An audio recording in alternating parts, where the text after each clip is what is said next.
प्यार का एहसास अपने आप में अनूठा होता है।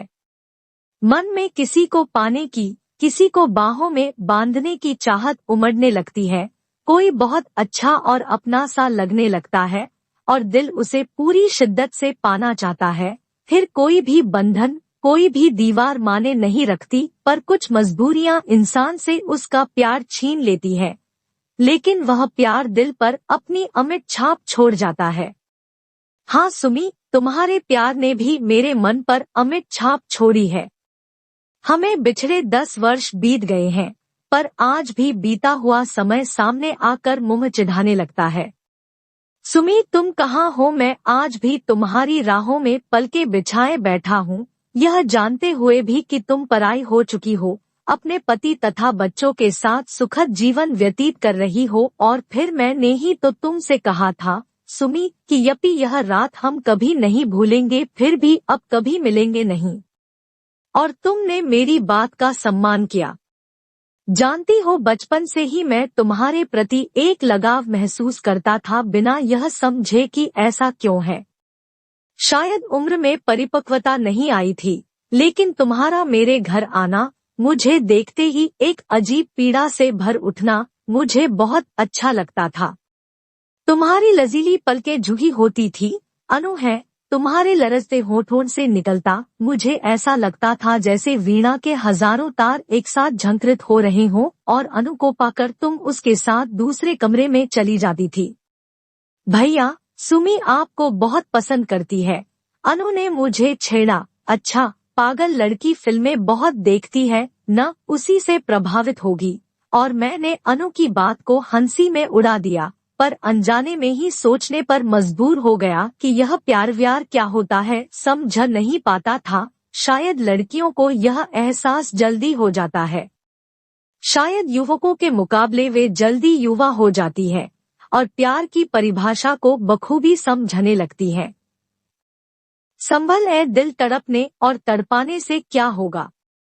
जहाँ बसना नहीं मुमकिन, वहाँ जाने से क्या होगा? यह गजल तुम अनु को सुना रही थी, मुझे भी बहुत अच्छा लगा था। और उसी दिन अनु की बात की सत्यता समझ में आई, और जब मतलब समझ में आने लगा तब ऐसा महसूस हुआ कि तुम्हारे बिना जीना मुश्किल है।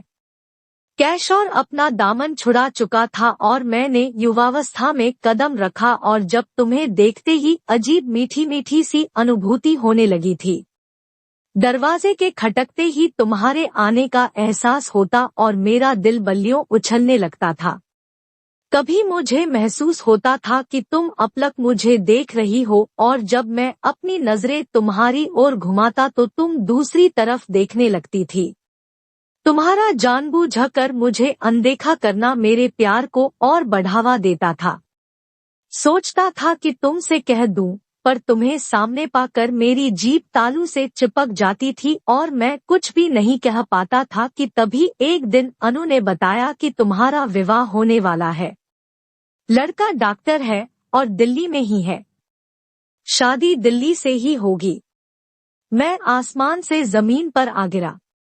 यह क्या हुआ? प्यार शुरू होने से पहले ही खत्म हो गया, ऐसा कैसे हो सकता है? क्या आरंभ और अंत भी कभी एक साथ हो सकते हैं? हाँ शायद, क्योंकि मेरे साथ तो ऐसा ही हो रहा था। मेरा मेडिकल का 3rd ईयर था, डॉक्टर बनने में 2 वर्ष शेष थे। कैसे तुम्हें अपने घर में बसाने की तुम्हारी तमन्ना पूरी करूंगा? अप्रत्यक्ष रूप से ही तुमने मेरे घर में बसने की इच्छा जाहिर कर दी थी। मैं विवश हो गया था। दिसंबर के महीने में कड़ाके की ठंड पड़ रही थी। इसी माह तुम्हारा ब्याह होने वाला था। मेरी रातों की नींद और दिन का चैन दोनों ही जुदा हो चले थे।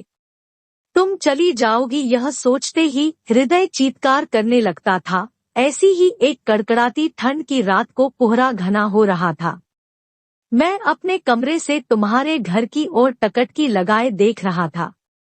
आंसू थे कि पलकों तक आकर लौट रहे थे।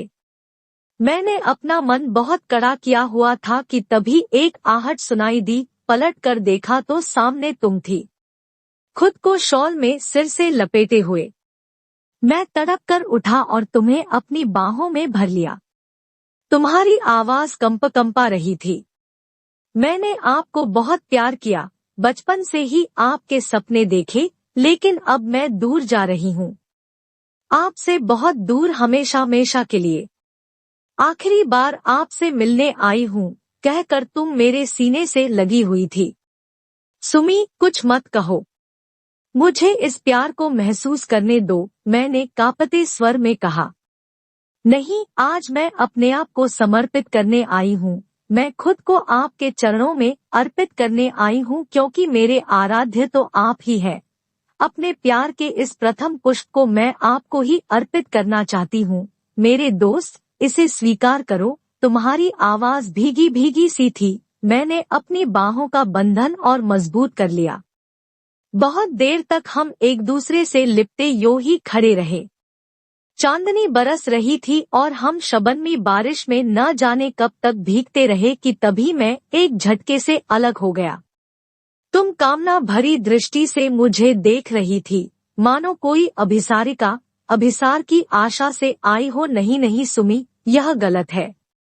मेरा तुम पर कोई हक नहीं है।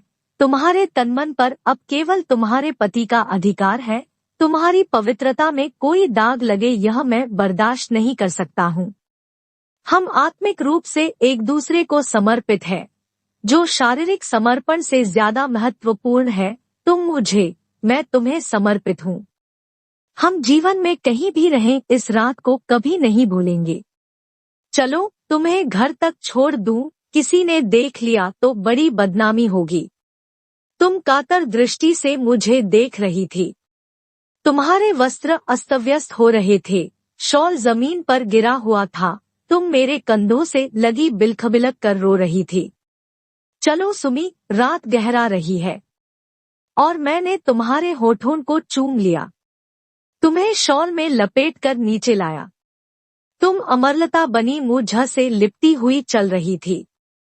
तुम्हारा पूरा बदन कांप रहा था और जब मैंने तुम्हें तुम्हारे घर पर छोड़ा तब तुमने कांपते स्वर में कहा, विकास, पुरुष का प्रथम स्पर्श मैं आपसे चाहती थी। मैं वह सब आपसे अनुभव करना चाहती थी जो मुझे विवाह के बाद मेरे पति सार्थक से मिलेगा, लेकिन आपने मुझे गिरने से बचा लिया। मैं आपको कभी नहीं भूल पाऊंगी और यही कामना करती हूँ कि जीवन के किसी भी मोड़ पर हम कभी न मिले। और तुम चली गई। 10 वर्ष का अरसा बीत चला है, आज भी तुम्हारी याद में मन तड़प उठता है। जाड़े की रातों में जब कोहरा घना हो रहा होता है, चांदनी धूमिल होती है और शबनमी बारिश हो रही होती है, तब तुम एक अदृश्य साया सी बनकर मेरे पास आ जाती हो। हृदय से एक पुकार उठती है, सुमी, तुम कहाँ हो? क्या कभी नहीं मिलोगी?